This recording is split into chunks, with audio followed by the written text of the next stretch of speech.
everybody.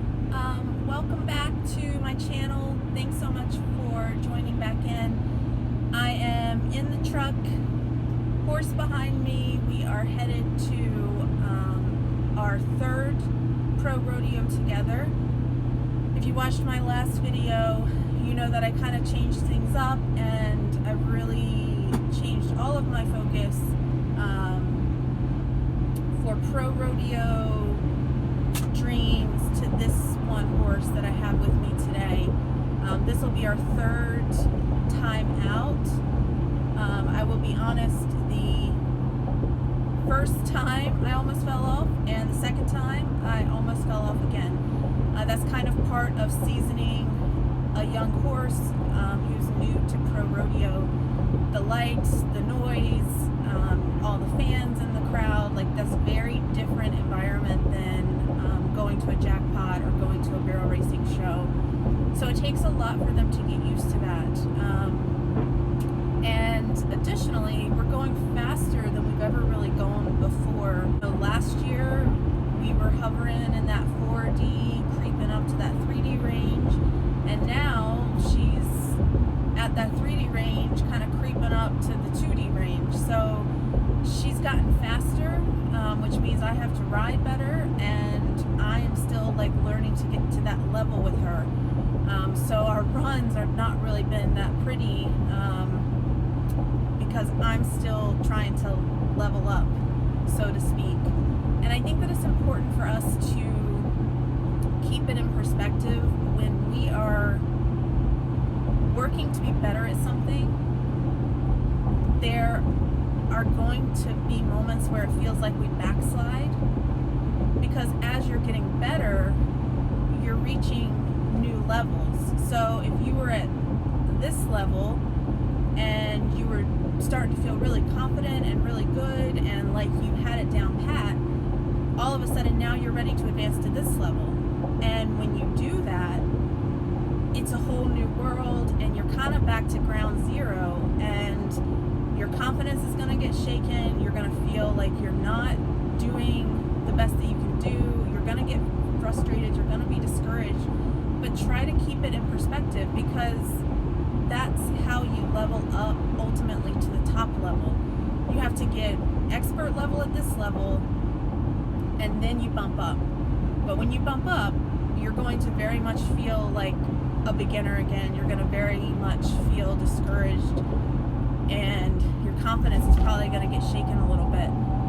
And I think that stops people a lot of times from keeping with something and staying the course.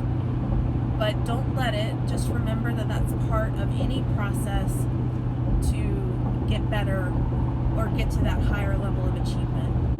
So the main thing that I wanted to talk about today is I kind of wanted to come clean to everyone about how much I've been struggling the last 6 months or so. I started a new job. I work in healthcare, as I've said on here before, and we are basically starting a whole new program where I am working, and I am in charge of being one of the people leading the invention and implementation of that program. So it's a really important job because we're trying to bring, having hands-free phone issues. We're trying to bring kind of a new level of care to this hospital, and that's going to be great for patients because patients are hopefully going to get better care now because of the work that we're putting into this. But it has been such a struggle and so stressful and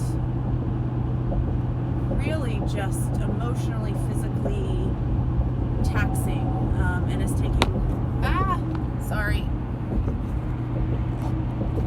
I'm trying to have a hands-free device, but it doesn't really work as easily as you would hope.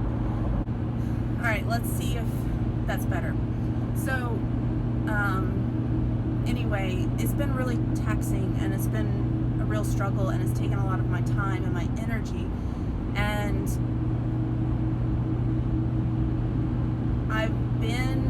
neglecting other areas of my life because of how much time and energy and how taxing it has been. My mental well-being, I haven't been doing my mindfulness like I need to be. I feel guilty because I'm not spending enough time with the horses and working them as I need to be. I'm not putting enough energy and time into like my relationships with friends and family. I haven't been working out, which is a problem for both physical health and also mental health. So I haven't really been feeling the greatest the last 6 months. And I know everyone on this video can relate to this, like the feeling of being pulled in 1,000 different directions, or maybe just in one big direction that's taking up all of your time and you don't have time for anything else. Regardless, you can relate to this feeling of not having enough of yourself to go around. And I think Americans experience this a lot. We have such busy lifestyles and we try to do so much, and we try to divide our time into so many areas that it's so easy for us to get into this headspace where we just feel guilty about everything. Like we don't feel like we're doing anything well. Like we are trying to stretch ourselves too thin, be in too many places at once, take on something that is too demanding of us, and we just feel guilty because we feel like we're not doing anything as well as we should be, and we feel like we're failing at everything. And that is such a terrible feeling. And we need to not allow ourselves to be that person, not allow ourselves to go to that headspace. So,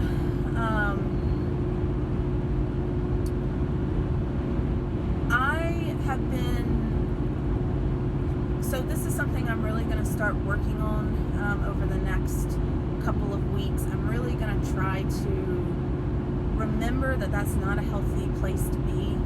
We can have goals, we can have things that take a lot of our time and energy, but we need to remember that we can't be doing everything all at once, and there are limitations to what you can do. There's limitations to the amount of time that you have in a day. There's limitations to the amount of energy you have in a day. There's limitations to what your mind can focus on, and the energy your mind can dedicate to things. I think I did one video on here last year sometime talking about a mental bank account, and it's so true. We have limited resources. That's just a true fact of every aspect of life. And yourself and your energy and your mental capability and your physical capabilities are no different. They are limited resources.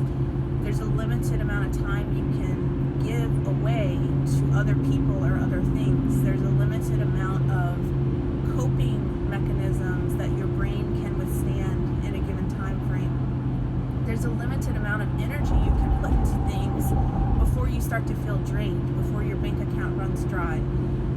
And we think that that's a sign of weakness, and I feel like we feel like if we have to recognize that, like, we need to pause and we need to replenish our bank accounts and we need to take a step back for like our own well-being or what something else that feels important in our life. I think that we have been conditioned to believe that that's a weakness, and that we should all just be able to be superhumans and do 1,000 tasks at a time and somehow be productive and be good at all of those things. And I think that that's such a myth, and that's such an unfair expectation that we have put on ourselves, and we need to not do that. We need to not do that to ourselves, and we need to not do that to other people. We need to recognize that everyone, including ourselves, everyone around us,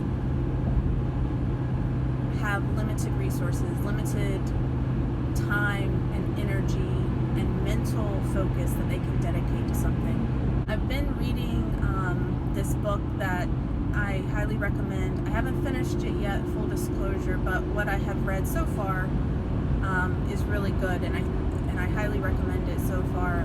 So it's called The One Thing, and I certainly don't want to put words in this author's mouth, so definitely read the book for yourself and take away from it what you will. But what I am taking away from it so far is that the secret to life is understanding that the secret to productivity and the secret to success and the secret to efficiency and the secret to well-being is realizing that we can only focus on one thing at a time, and that should be our only goal. Multitasking is a myth. Work-life balance is a myth. He talks about in this book, there is no work-life balance. You can only be fully dedicated and focused and present, which goes back to mindfulness. This all kind of circles back to the premise of mindfulness. Like, you can only be in one moment at a time. And you should only be focused and present in one moment at a time. But anyway, back to work-life balance. He talks about there is no such thing as work-life balance. When you're at work, you should be fully present and fully dedicated to work. And then when you come home, you should be fully present and fully dedicated to home, whether that be hobbies or family or working out or whatever your home life consists of. But there is no blending of the two. You're here at work, and then you're here doing something else that you think is important. And when you're doing those things, you need to be fully present in that moment and fully focused on that moment. And you need to decide how much time you're going to allot to spend in each place. It kind of makes you think about your life in a ping pong fashion almost.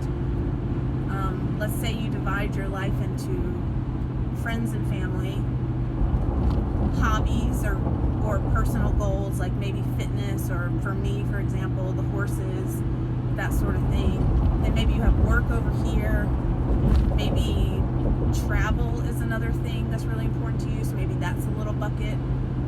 Think about all the buckets of your life, the things that you find valuable and fulfilling, and the things that you want to invest yourself into. Think about those as separate little buckets, and you have to decide how much time you're going to spend in each bucket, how and when you're going to focus your time on each bucket, and then you essentially ping pong yourself around to those buckets.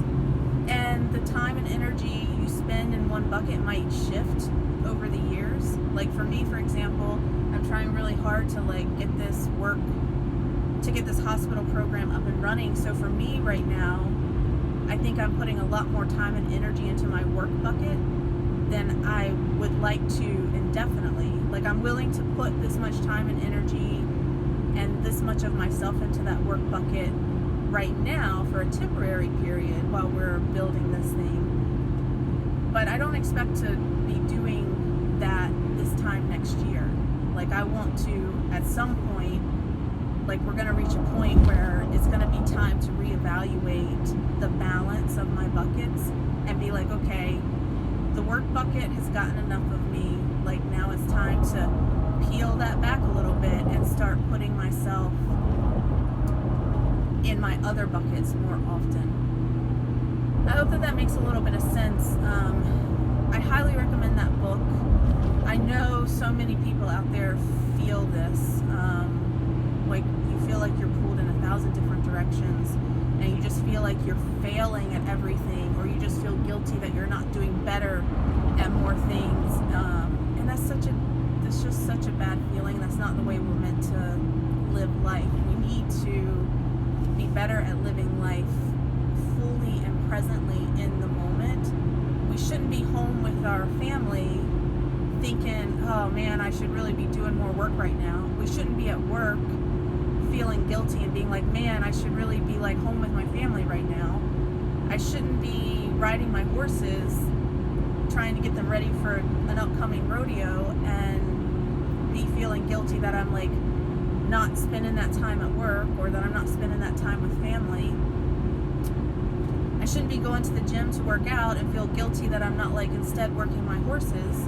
Like, you need to be present in the thing that you're doing, and you need to accept that splitting your time up and distributing it to your different buckets is the secret to success.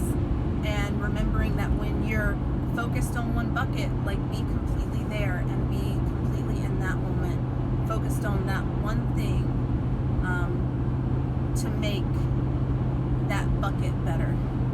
I also think what I'm going to start doing is mapping out my schedule a little bit better. Like, we're really great at mapping out schedules of things we have to do. Like, if you have to be at work tomorrow, that's on your schedule. If you gotta go to like a baby shower tomorrow, that's on your schedule. If I have to be at a rodeo this weekend because I've already entered and paid entry fees, like, that's on my schedule. But we don't do a great job of mapping out the other things. Like, where do we put in the schedule the 1 hour for an afternoon nap? Or where do we put in the schedule the 1 hour to just sit out on the porch and relax and read a book? Or the 1 hour to play on the computer, if that's your thing? Or the 1 hour to just chill and watch TV?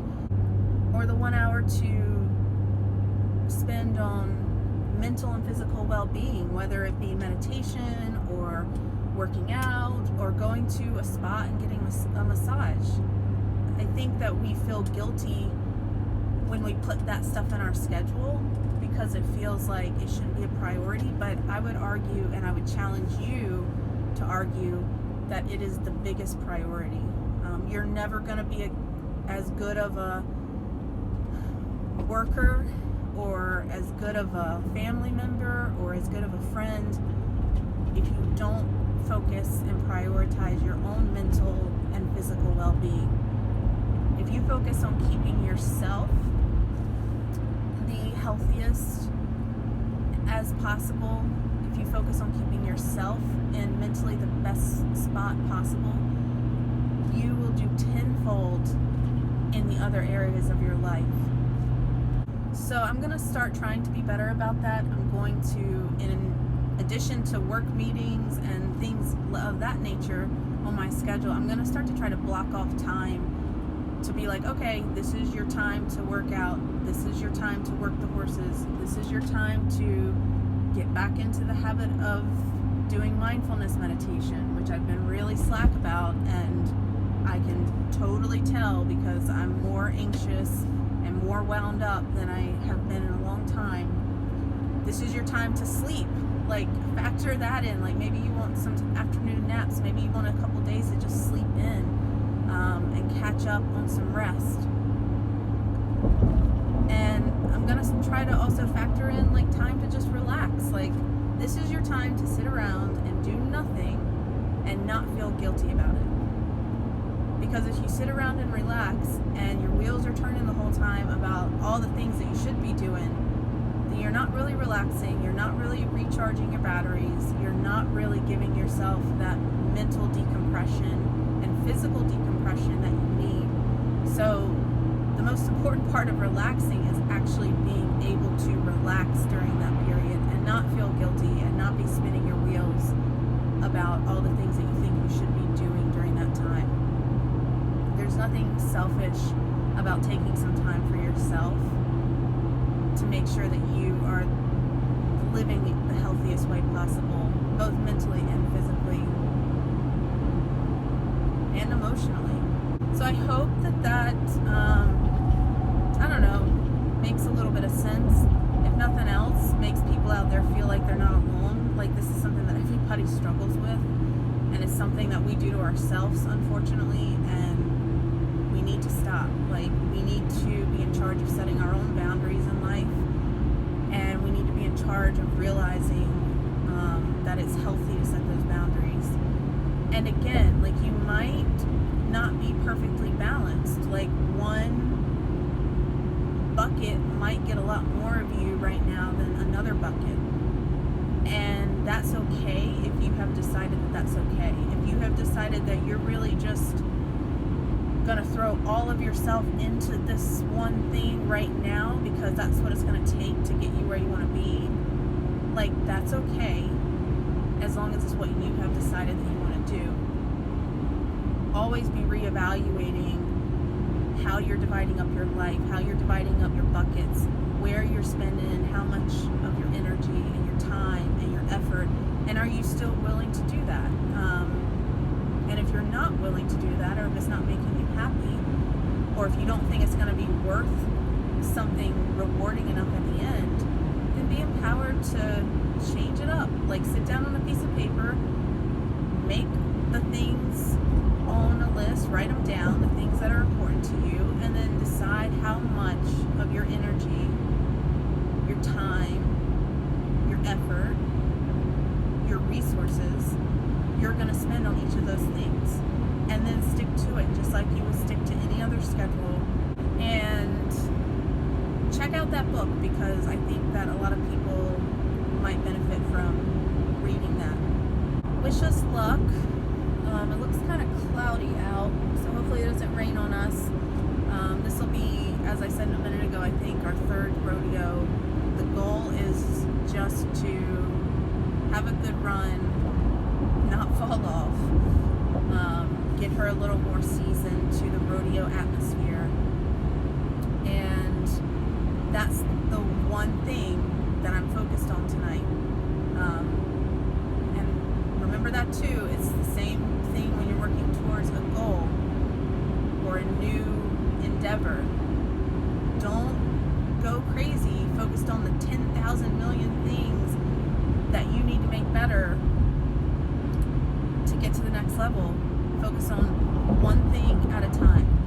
So we're not going in here tonight making this run thinking about the 10,000 things we need to do better. Like, I need to position my hands better, I need to sit better, I need to balance better, I need her to bend more, I need the X, Y, the list goes on. Like, there's a lot of things we need to work on, but you will never be successful if your mind is focused on all those different things at once. So we are focused on one thing tonight, and that's just making a clean run, not being distracted by